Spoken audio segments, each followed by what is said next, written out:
आप आजाद हैं, आजाद रहें।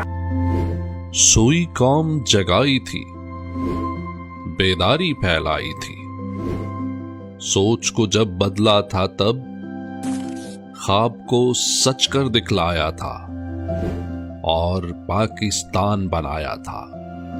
13 और 14 अगस्त सन 47 ईस्वी की दरमियानी रात 12 बजे तुलुए सुबह आजादी।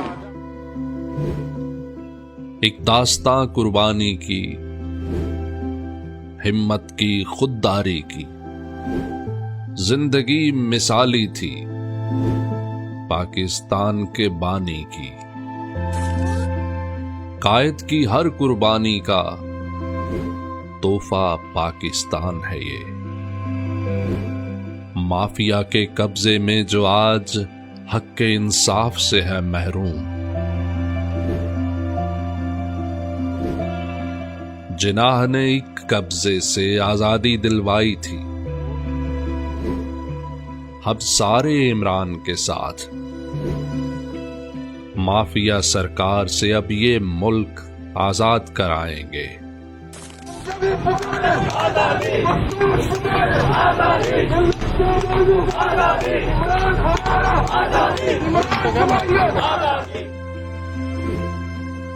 जिनाह के पाकिस्तान में हम जिनाह सा हाकिम लाएंगे।